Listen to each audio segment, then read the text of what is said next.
요즘 여러분들의 최애 TV 프로그램이 있으세요?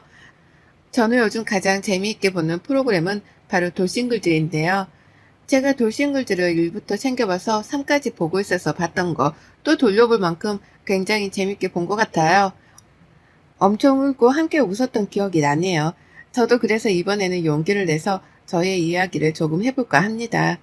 여러분들도 눈치채셨겠지만 저는 여러분들이 생각하시는 돌싱이 맞습니다. 오늘은 제가 돌싱이 되어 지금의 남편을 만나게 되기까지의 저의 이야기를 들려드리도록 하겠습니다.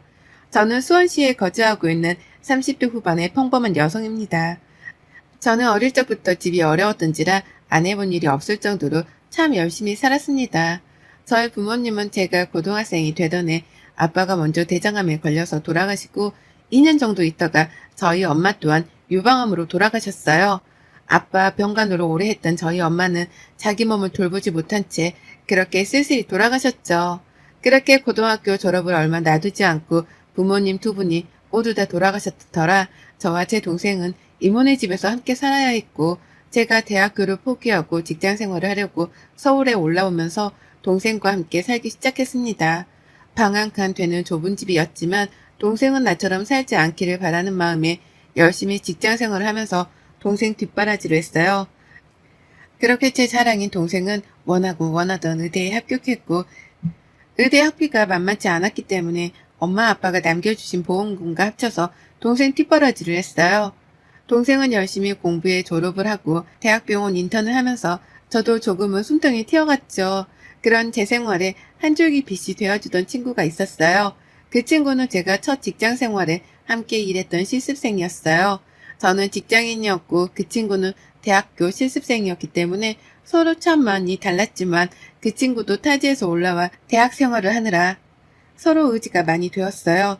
저희는 그렇게 연애를 했고 그 친구는 결혼을 원했지만 저의 상황이 사실 모든 부모님들이 싫어하는 상황이라고 생각했기 때문에 몇 차례 거절을 했어요. 거절 끝에 이 친구는 계속해서 저에게 더 많은 사랑을 보여주었고 그 사랑에 저도 더 이상 거절하기 어려운 상황이었습니다. 결혼에 꼴이 나기까지 참 많은 힘든 시간들이 있었지만 그 시간들 속에서도 저희는 더 꿋꿋이 사랑을 이어나갔으며 시부모님이 반대를 많이 하시기는 했지만 이 친구의 끈질긴 노력 끝에 저희는 무사히 결혼까지 꼴이 날 수 있었어요. 그렇게 이 친구가 졸업을 하고 저희는 이 친구가 살았던 곳으로 신혼집을 얻기로 했고 이 친구가 모아두었던 돈과 제가 모아두었던 돈 모두를 동생이 다니는 병원 근처로 동생의 전셋집을 얻어주었어요. 제가 쉽사리 말하지 못했던 이야기를 이 친구는 저에게 먼저 정말 선뜻 동생이 월세는 부담될 수 있으니 전세를 얻어주자고 하더라고요. 어찌나 그 마음이 고맙던지 그 고마운 마음을 평생 간직하겠노라 서로 약속하고 그때부터 저의 결혼 생활은 순탄하게 시작되리라 생각했죠. 이 친구와의 결혼 생활은 정말 많은 것들을 포기하게 만들었어요. 생각보다 더 보수적인 시댁의 집안이라 시댁 근처에 신혼집을 얻어주셨는데 아침은 꼭 시댁에 와서 같이 하기를 바라셨고 일주일에 2번은 꼭 찾아뵙고 항상 식사하기를 바라셨어요. 근데 그때 저는 아무것도 없었기에 이런 날을 받아주신 것만으로도 감사하다고 여기며 시집살이에도 저는 꿋꿋이 버텨나갔죠. 한 번은 제가 너무 아파서 아침 식사를 하기가 어렵다고 조심스럽게 이야기 드린 적이 있는데 어머니께서 못 배운 게 티가 난다고 하시더라고요. 자기 몸 관리 자기가 해야지. 네가 아프면 네 남편은 너 챙기느라 얼마나 힘들겠냐고요. 서러웠지만 그 친구에게 차마 티를 낼 수 없었어요. 그렇게 한 1년 정도의 결혼 생활이 지났고 저에게 예쁜 아기 천사가 찾아왔어요. 서로 너무 뛸 듯이 기뻤고 이제 좀 시집살이가 끝나려나 싶었죠. 임신 기간 동안은 그래도 시어머니가 조금은 조심스럽게 해주시나 싶었는데 출산하고 나니 시댁의 간섭은 더욱더 심해져 갔어요. 아이를 보고 싶다는 이유 하나만으로 매일 집안으로 들락날락 하셨고 심지어 아이가 배가 고프다고 보채 모유수를 하려고 방으로 들어가려고 하면 가족인데 뭐 어떠냐 하면서 그냥 거실에서 하라고 하실 정도로 저를 많이 힘들게 하셨죠. 원래도 말랐던 저는 출산을 하고 제대로 된 산후조리를 하지 못해 안 아픈 곳이 없었고 살은 10kg가 넘게 빠지더라고요. 매일 아침마다 시댁에서 오는 전화소리에 주말마다 집에 오라는 어머님 아버님의 불효령에 저는 견딜 수 없었고 처음으로 이 친구에게 말을 했어요. 너무 힘들다고요. 이 친구도 제 말을 듣더니 서울 지사로 옮기고 싶다고 요청할 때니 서울에 가서 동생 근처에 살면 어떻겠냐고 하더라고요. 저는 너무나 좋았지만 시댁에서 허락을 해주지 않을 거라 생각을 했지만 이 친구가 잘 말했는지 회사 생활로 인해 어쩔 수 없을 것 같다. 그렇다고 주말부부로 지내기에는 아직 아이가 너무 어리다고 잘 말씀드려 저는 4년 만에 서울로 다시 가게 되었어요. 동생 근처에 다시 집을 마련해서 살다 보니 이런 게 행복인가 싶을 정도로 너무 행복하더라고요. 아이 커가는 모습을 온전히 지켜볼 수 있고 동생도 조카가 너무 예뻐서 퇴근하면 매일 와서 봐주고 하니까 이런 게 정말 결혼 생활의 행복이구나를 느낄 수 있었던 것 같아요. 근데 이 짧은 행복도 오래가지 못해 아버님이 편찮으셔서 저희는 다시 내려가야 했고 아버님 병수발을 어머님이 아닌 제가 들어야 했어요.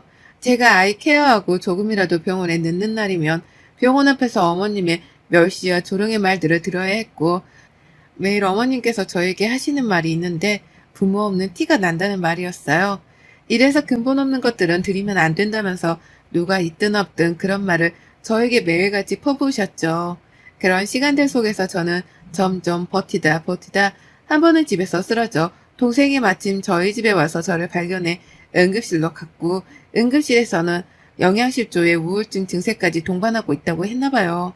동생은 한참 울더니 형부랑 헤어지고 서울로 돌아가서 나랑 살자라고 말을 했고 저는 그렇게 사랑했던 친구에게 이혼 서류를 건넸어요.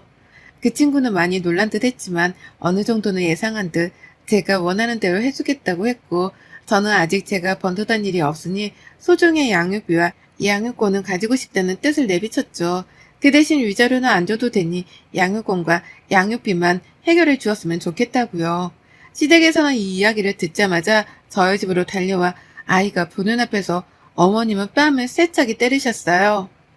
그리고 그 자리에서 옷장에 있는 제 옷들을 꺼내서 모두 다 가위로 자르시더라고요. 그때 퇴근하고 왔던 이 친구가 묵묵히 울고만 있던 저를 보곤 바로 어머님을 모시고 나갔고 어머님은 양육권도 양육비도 줄 수 없으니 네가 정 이혼하고 싶으면 다 포기하고 나가라고요. 이 친구는 중간에서 계속 이야기를 했지만 더 이상 먹히지 않았고 누구 한 명이 포기할 때까지 하겠다는 어머님의 고집에 제가 두 손 두 발을 들 수밖에 없었어요. 이 친구에게 그 대신 아이를 일주일에 한 번은 꼭 만나게 해달라. 그게 어려우면 한 달에 2번 정도는 면접 교섭권 이행을 지켜달라고 했고 저는 그렇게 아이를 두고 첫사랑이었던 이 친구와 이혼을 하게 되었습니다. 저는 돌싱이 되었고 아이가 너무 보고 싶어 한동안은 정상적인 생활을 하기가 어려웠어요. 면접 교섭권을 이행하겠다고 했던 그 친구는 저에게 미안하다는 말만 되풀이 하더군요. 아이가 아직 어린데 이혼했다는 상처를 아이에게 주고 싶지 않다고요. 나중에 아이가 우리의 이야기를 잘 받아들일 수 있을 때 그때 만나는 게 어떻겠냐고요. 아이를 위한다는 그 친구의 말에 저는 아무 말도 할 수 없었고 그렇게 저는 아이를 만나지 못했어요. 그렇게 어영부영 몇 달이 흘러가고 이혼했다는 사실보다 내 아이를 볼 수 없음에 너무나 마음이 많이 아팠습니다. 그러다 동생이 저에게 울면서 이야기를 하더군요. 언니, 나는 언니가 제발 이제 행복해졌으면 좋겠어. 나를 위해서 하늘에서 우리를 지켜보는 엄마 아빠를 위해서라도 제발 부탁이야. 나는 언니가 전부인데 언니가 이렇게 무너지면 내가 어떻게 잘 살 수 있겠어. 라며 우는 동생의 마음에 정신 차리고 나중에 아이를 데려오자며 일만 집중하자 싶어서 다시 일을 하기 시작했어요. 그러다 동생이 갑자기 통장을 하나 주더니 저에게 언니가 하고 싶은 일을 하면 어떠냐고 하더군요. 제가 잊고 살았던 꿈들을 찾았으면 한다는 동생의 말에 저는 옛날부터 꿈꿔왔던 공부들을 다시 하기 시작했어요. 저는 고등학생 때부터 저만의 디저트 브랜드를 갖는 게 꿈이었거든요. 그래서 열심히 제과 제빵 기술도 배우고 바리스타 자격증도 따고 동네에 조그맣게 커피와 디저트를 파는 가게를 내었어요. 근데 입소문이 좋게 나서 그런지 장사가 되게 잘 되었고 케이크는 주문으로 제작해서 하다 보니 가게를 늘려야 할 정도였어요. 바쁘게 살다 보니 빨리 돈을 많이 벌어서 우리 아이에게 떳떳한 엄마가 되고 싶었어요. 그렇게 조그맣게 했던 동네 장사가 지금은 조금 크게 사업을 확장해서 직원도 10명이나 생겨 지금은 2호점 오픈을 앞두고 있었죠. 정신없이 살던 와중에 저희 카페에 매일같이 오시던 손님 한 분이 계셨어요. 늘 똑같은 메뉴를 매일같이 드시고 있어 기억하는 손님이셨거든요. 근데 갑자기 그날은 그 손님이 저에게 처음으로 질문을 하더라고요. 직접 커피를 내리시던데 저도 배울 수 있을까요? 라고요. 그래서 저희는 교육 일정은 따로 없어서 죄송합니다. 그 대신 더 맛있는 커피로 보답드리겠다고 말씀드렸고 그 손님은 저에게 멋쩍은 듯 웃으며 편지 하나를 건네고 연락 달라는 말만 하고 나가시더라고요. 그 편지 내용은 저를 오랫동안 보았고 처음 만난 순간부터 지금까지 그 마음이 변하지 않아서 용기 내었다는 내용이었어요. 꼭 연락을 줬으면 한다는 편지 내용이더군요. 저는 그분께 편지와 마음은 너무 감사하지만 제 상황이 누군가를 만나기가 여의지 못해 죄송하다고 좋은 분 만나셨으면 좋겠다고요. 그 뒤로도 그 손님은 매일같이 빠짐없이 보러 오시더라고요. 한 번은 마감하는 순간에도 있으시길래 마감 시간에 말씀드리고 가려는데 저에게 딱 한 번만 사석에서 만나볼 수는 없겠냐고 너무 간곡히 말하셔서 그렇게 처음으로 만나게 되었어요. 만나서 저의 모든 상황을 이야기했고 좋은 분이신 것 같은데 저는 친구가 되고 싶다고 했죠. 그분은 제가 이혼을 했다는 것과 아이도 있다는 점에 조금 놀라신 것 같았지만 이내 그런 것들은 만나는 데 있어 문제가 되질 않는다고 하시더군요. 그렇게 몇 차례 거절을 했음에도 불구하고 그분은 마음을 지속적으로 표현하셨고 저도 여자인지라 그런 마음에 참 행복해지더라고요. 이혼하고 나서는 다시 누군가를 만나지 않겠다고 생각했는데 참 사람 마음이 간사한 것 같아요. 그렇게 연애를 다시 또 시작하고 제 인생에 다시 오지 않을 것 같은 결혼을 또다시 했네요. 결혼을 결심하게 된 계기는 저는 저희 시부모님 때문이었어요. 저희 시부모님은 두 분 다 교직 생활을 오래 하신 분들로 사실 저 같은 며느리를 누가 좋겠어요? 근데 제가 처음 인사 가던 날 저를 보시며 어머님께서 어떻게 그렇게 지냈냐면서 너무 마음이 아프다고 하시더라고요. 꼭 다시 아이를 데려와서 아들과 함께 키웠으면 좋겠다고요. 이런 시부모님은 어디 가서도 만나지 못하겠다 싶어서 결혼을 결심하게 된 것 같아요. 그렇게 저의 두 번째 결혼 생활은 첫 번째와 다르게 너무나 행복했어요. 그 행복 속에서도 제 아이가 늘 보고 싶었고 남편이 이제는 엄마라는 걸 말할 때가 되지 않았냐고 먼저 보고 싶으면 가보자고 이야기해 주더라고요. 그렇게 저는 처음으로 아이를 만나러 내려갔답니다. 정말 멀리서 보고 생각으로 내려가서 보니 정말 많이 컸더라고요. 제가 보았을 때는 아직 잘 컸지도 못했는데 지금은 잘 컸고 말도 너무 잘해서 저를 기억할까 싶었죠. 멀리서 아이를 보고 오는데 그 친구를 마주쳤어요. 그 친구는 저를 보고 이야기 좀 하자고 했고 저희는 카페에 가서 그동안의 일들을 이야기 나눴어요. 아이가 너무 보고 싶고 이제 나도 아이를 데려와도 키울 수 있는 능력이 생겼다. 양육권은 가지지 못하더라도 면접 교섭권이라도 이행해 줄 수 없겠냐 부탁했고 그 친구는 자기도 아이가 엄마를 많이 궁금해해 연락을 해보려고 했다고요. 저는 잘 살고 있는데 그 친구는 무슨 일이 있는 건지 얼굴이 많이 상했더라고요. 그렇게 저는 아이와의 만남을 약속하고 다시 서울로 올라오는데 올라오는 길에 그 친구에게 전화가 왔어요. 나야, 잘 올라가고 있어? 너한테 못한 말이 있어서. 뭔데? 우리 애기 좀 한 몇 달간 데리고 있을 수 있을까? 라고요. 그래서 너무 놀라서 저는 당연히 된다고 정말 좋다고 말했고 그 친구는 한 번에 갑자기 가면 그러니까 몇 번 만나고 이야기하겠다고 하더라고요. 남편에게도 이 사실을 말했고 남편은 저보다 더 많이 좋아했었죠. 그렇게 몇 번 아이와 만나고 하다 보니 아이에게 엄마랑 몇 달 동안 지내보는 건 어떻겠냐고 물었고 아이는 너무 좋다고 하더라고요. 지금 저의 상황도 다 이야기했고요. 그렇게 아이와 함께하는 삶이 시작되었고 눈 뜨면 아이를 볼 수 있어 저는 세상을 다 가진 것처럼 행복했어요. 근데 어느 날 남편이 뭐 이체할 게 있는데 못했다고 은행 CD기에서 해달라고 부탁을 해서 은행에 갔다가 통장 정리를 하는데 1억이라는 큰 돈이 인출되어 있는 거예요. 그래서 왜 이렇게 큰 돈이 필요했을까? 우선 저에게 말 못할 일이 있나 싶어서 그날 저녁에 남편에게 슬쩍 물어봤어요. 혹시 무슨 일 있냐고 물어보니 아무 일 없다고 지금 너무 좋다고 하더라고요. 그래서 제가 솔직하게 오늘 통장을 보니 1억이라는 큰 돈이 나갔는데 무슨 일이 있냐. 그런 거면 같이 이야기해야지. 왜 혼자 끙끙 앓냐. 걱정을 했죠. 그랬더니 어머님 아버님이 일이 있으셔서 빌려드렸는데 다시 주실 거다. 근데 제가 알면 좀 그래 할까봐 말을 못해서 미안하다 하더군요. 그래서 아니라고 당연히 들어야지 받을 생각하지 말자라고 했어요.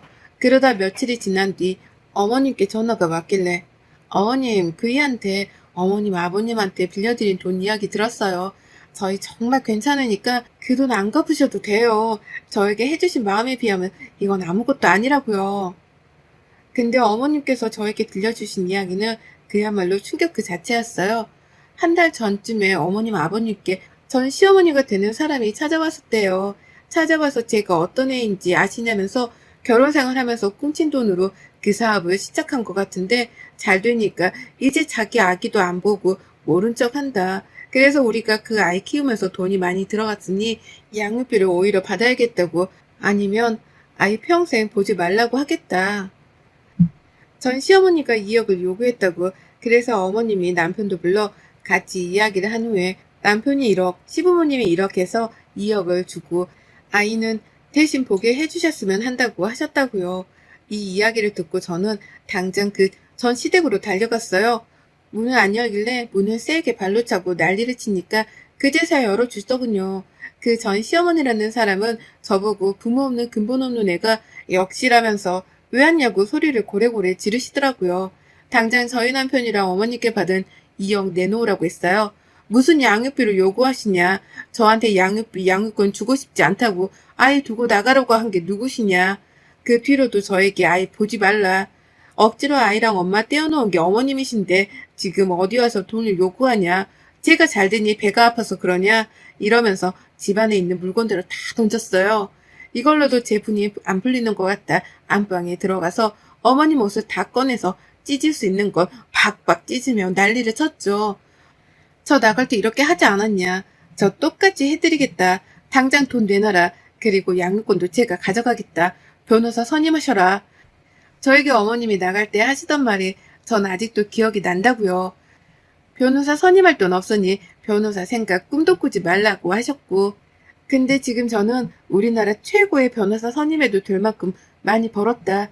참고 있었던 건 그 친구가 아이라도 없으면 너무 힘들 것 같아 그러지 않았다. 하니 그때부터 저보고 근본 없는 것은 드리면 안 되는데 드려가지고 우리 집안이 풍비박산 났다고 하시더군요. 그 풍비박산이 뭔지 보여주겠다 하면서 거실에 있는 TV를 내리꽂았어요. TV 값은 2억에서 빼서 나머지 주셔라. 안 주시면 진짜 감옥 가시는 줄 아시면 될 거라고요. 그리고 그 사업하는 돈은 내 동생이 줘서 한 거니 그건 다 서류 제출하면 나오니까 알아서 하시라고요. 그렇게 아수라장을 만들며 나왔고 그 친구한테도 전화해 이 이야기를 다 했어요. 친구는 정말 몰랐다고 울면서 미안하다고 부모님은 자기가 말려야 했는데 자기가 너무 미안하다고 하더군요. 그럴 필요 없고 받은 돈은 당장 돌려줬으면 좋겠다라고 했어요. 그리고 소송을 걸겠다고요. 소송 비용 내기 싫으면 어머님께 직접 와서 우리 시부모님이랑 남편에게 사과하고 전해달라고요. 그렇게 며칠이 지난 후 그 친구가 엄마랑 같이 올라와 만나서 보니 전 시어머니는 똥 씹은 표정으로 왔더라고요. 저는 보자마자 당장 돈 돌려주시고 사과하셔라. 안 그러면 신고해서 진짜 콩밥 먹게 해드리는 수가 있다 하니 또 이래서 근본 없고 못 배운 것들은 상종하면 안 된다고 소리를 지르시더군요. 정말 안 되겠다 싶어서 그냥 나가려는데 저희 아버님께선 전 시어머니 앞에 있던 물을 확 뿌리시는 거예요. 그리고 그 친구한테 자네 어머님인데 이렇게 해서 미안하네. 하지만 어른이 어른답게 굴지 못해서 되겠냐면서요. 아무리 미워서 그랬다고 하지만 부모님이 먼저 돌아가신 게 며느리 잘못도 아니고 그 안에서 이렇게 동생 뒷바라지하면서 살아온 아이에게 어른으로서 위로가 아닌 못된 마음만 그렇게 먹으시니 어떻게 어른의 도리라고 할 수 있겠냐고 정신 차리면서 살라고 하시더라고요. 그리고 아이는 우리가 데려올 테니 양육권을 포기하시던 소송을 하시던 알아서 하시라고요. 그리곤 제 손을 잡으시곤 나가자고 하시더라고요. 그날 어머니 아버님께 너무 죄송해서 한참을 울었어요. 어머님 아버님은 괜찮다고 네가 무슨 잘못이 있냐고 하셨지만 저는 고개를 들 수 없을 정도로 너무 죄송했네요. 그 시간이 흐르고 그 전 시어머니는 손자도 아들도 없는 집안에서 혼자서 사신다고 하네요. 그 친구는 엄마를 더 이상 보지 않겠다고 집을 나간 걸로 알고요. 우리 아이는 다시 제 곁으로 왔어요. 그 친구는 한동안 한국에 들어올 계획이 없다고 아이는 나중에 한국에 들어오면 보러 오겠다고 지금까지 떨어져 있던 시간 잘 채워주라고 미안했다고 문자가 왔어요. 저도 이렇게 돼서 유감이라고 미안하다고 잘 지냈으면 한다고 보냈고 저희 지긋지긋한 전 시댁과는 정말로 끝이 났답니다. 저희 가장 최고의 복수는 어머님이 철저한 혼자가 되기를 바랬는데 그 바람대로 된 것 같아요. 제 생의 봄날은 다시 없겠다 싶었는데 좋은 남편, 좋은 시부모님 만나서 더 많이 사랑받고 사는 요즘 저는 너무나 행복하답니다. 하늘에서 보고 계시는 엄마 아빠도 이런 제 모습을 보면 정말 기뻐하실 것 같아요. 여러분의 생각은 댓글로 남겨주세요. 오늘도 시청해 주셔서 정말 감사합니다.